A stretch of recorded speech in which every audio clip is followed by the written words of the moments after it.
Coming up on NEC-TV, a look at the Henniker police stats for the month of September.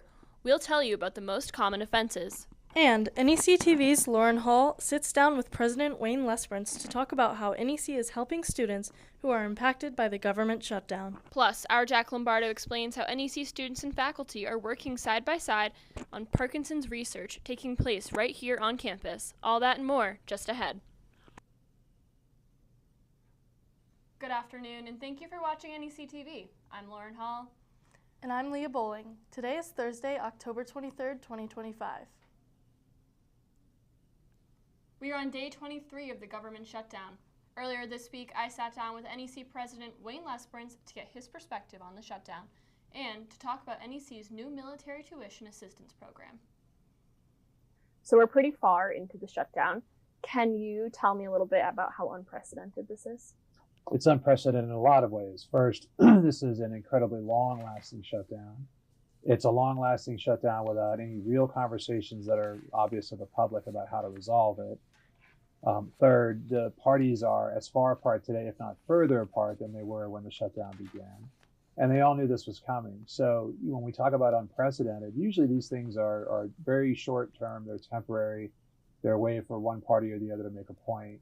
This has gone way beyond that, and there's no obvious way that this is going to get resolved, which ought to be troublesome for all of us. Generally, what kind of impacts does a government shutdown have on education?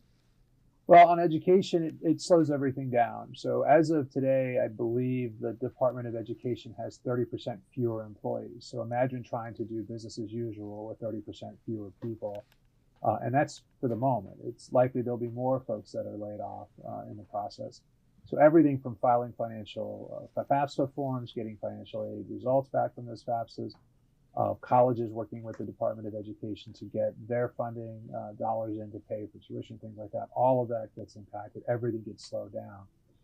And that has real impact because none of us can go to pay our bills, the heat, the lights, whatever it is, and say, hey, the government shut down, everything's taking longer, can we have more time? Nobody does that for us. We got to pay our bills. And that's not unique to education. That's across the board for everybody. So it's a real challenge, and it's hurting. Can you tell me about the tuition assistance program that NEC has set up for active military students at NEC? Yeah, I'm very proud of this. So NEC was founded to serve veterans returning from World War II. That commitment to veterans is what attracted me to New England College 27 years ago. And it's one of the things I talk a lot about as president whenever I'm out on the road talking about NEC. So we have this group of individuals that are wearing our country's uniform. They are serving. Many of them are deployed. They're in harm's way. And they're trying to get an education. That in and of itself is a rather heroic thing to try to accomplish. The shutdown basically took the benefits away from those service members that allows them to pay for their education. So typically, if somebody can no longer pay, we say, well, we'll see you when you can pay. But in this case, for this population, for me, we were going to honor their service by doing what we could to help them along. So those students take one course at a time every 7 weeks. So for the next course that they're supposed to be signed up for, which starts in a couple of weeks, we said, this one's on us. We're going to cover it during the shutdown, and we want you to continue your education, and we're doing that. Perfect. Thank you so much for joining us today. My pleasure. Thanks so much. Students that are impacted or have questions should contact Student Financial Services. The Henniker Police Department has released the latest crime statistics. NEC-TV's Sue Sabitsky reports on the most common offenses. The Henniker Police Department releases crime data monthly. In September, officers made 254 traffic stops. This is significantly less than August, where there were just under 400 traffic stops. Of the 14 driving citations issued in September, 10 took place at the intersection of Route 202 and Route 9. September saw an increase in theft activity, with 5 incidents reported. The most common reasons for arrests were driving with a suspended license and reckless operation. Data for the month of October is expected to be released in the beginning of November. For NEC-TV, I'm Sue Sabitsky. The Henniker Police Department is asking for the community's help to find a missing bird. Twinkle has pink feathers and went missing yesterday from her home on Western Ave. She was last seen flying towards Liberty Hill. If you are in the area, keep your eyes out for Twinkle. If you spot her, report it to the Henniker Police Department. You can contact them at 603-796-6600. The voters are tallied for this year's Senior Class Council. The 2026 class president is Kaylee Montgomery. The vice president is Montgomery's volleyball teammate Aurora Gutierrez Macia. Serving as secretary is Chelsea James, and the spirit and events coordinator is Ashley LeMay. The council is responsible for planning senior week, graduation, and other senior activities throughout the year. NEC Center for Civic Engagement is inviting students to meet U.S. Senate candidates during the Pizza and Politics in the Pub series. Democratic State Representative Jared Sullivan will be in the pub Wednesday and free pizza will be served. The 2026 New Hampshire Senate race is one of the closest watched races in the country. Last week, Democratic Karishma Manzoor came to NEC. Republican Scott Brown will be here on November 4th. Coming up after the break, applications for RA positions are open. We will tell you about the benefits that come with the role. And NEC received its first ever NIH grant. We sit down with Dr. Sarah Gunnery, who explains her work on Parkinson's disease. We'll be right back.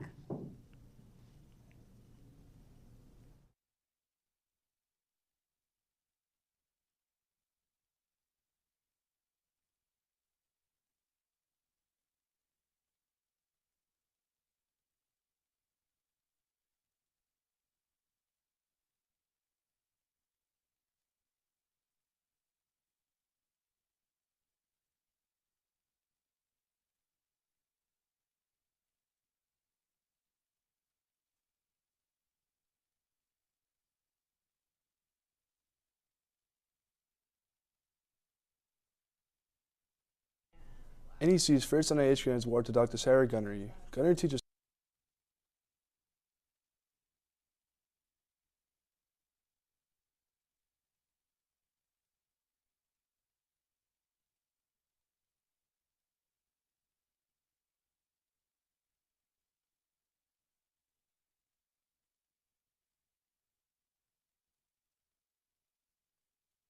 National Institute of Health grant. Faculty and students are working in a lab on campus to study Parkinson's disease. NEC-TV's Jack Lombardo tells us about this impressive research. NEC's first NIH grant is awarded to Dr. Sarah Gunnery. Gunnery teaches psychology, but she has spent a lot of her career doing research on facial movements. Gunnery and NEC students are working to understand how Parkinson's can impact communication. People with Parkinson's disease can experience facial masking, which is an inability to show expressions in their face.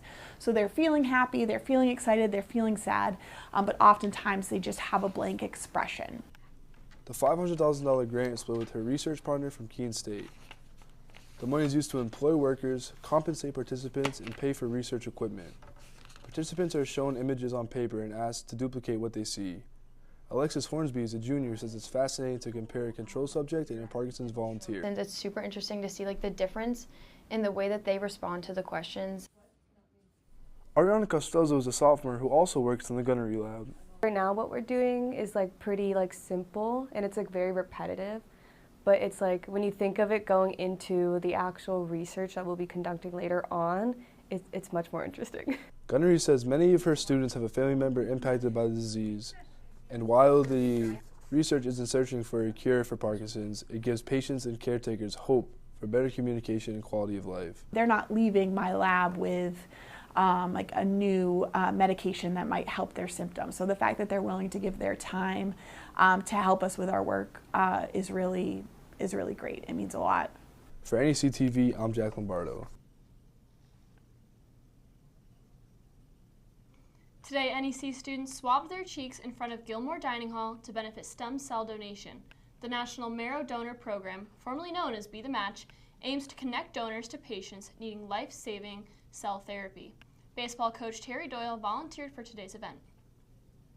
So today is the NMDP Get in the Game event, where we are trying to let students know about the opportunity to register into the National Bone Marrow Database so they can potentially help cure someone's cancer. So we're down at Gilmore Dining Hall and trying to tell people about the potential to swab their cheeks to enter the database and then potentially get a call someday about them being a match for a person who has cancer. The event takes place each year on campus. RA applications are open for the 2026-27 school year. RAs plan events, build communities, and provide a safe space for students who live on campus. RAs are compensated with a single room with a full bed and a 240 meal block plan. Anyone interested in applying can attend an info session on October 30th at lunchtime in Gilmore Dining Hall.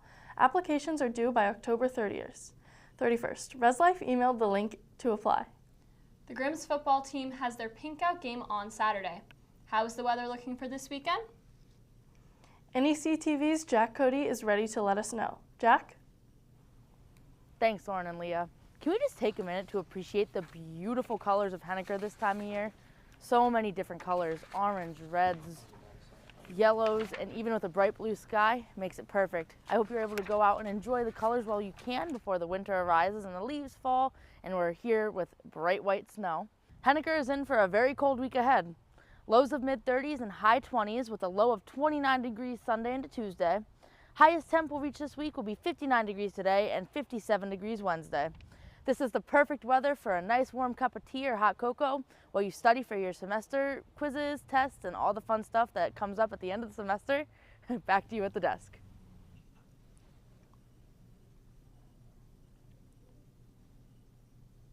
Coming up after the break, champions again. Hear from a senior on the golf team who helped bring home a third GNAC championship title. And you don't have to be an athlete to compete.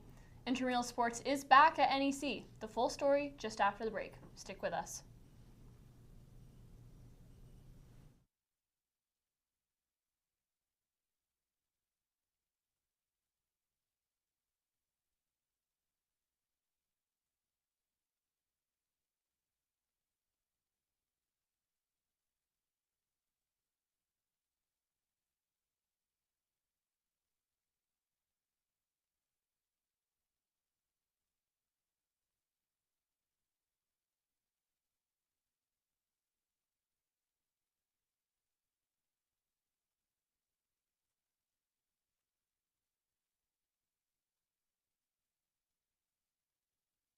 Are GNAC champions for the third year in a row. Senior golfer Graham Hassan has been here for all three championships. He tells us what it's like to bring home 3 in a row.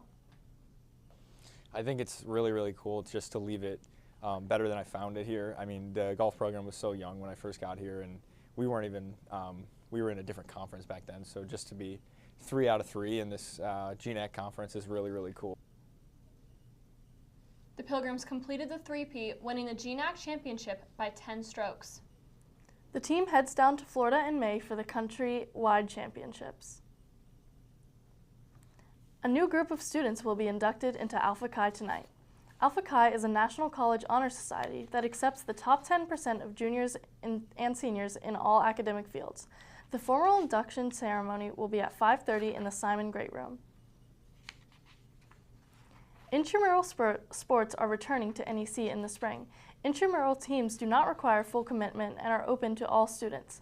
While Sports and Rec organizes the student events, students can create their own teams and host practice if they wish. Sam Winters is a member of the Sport and Rec Club and says they're offering several options next semester.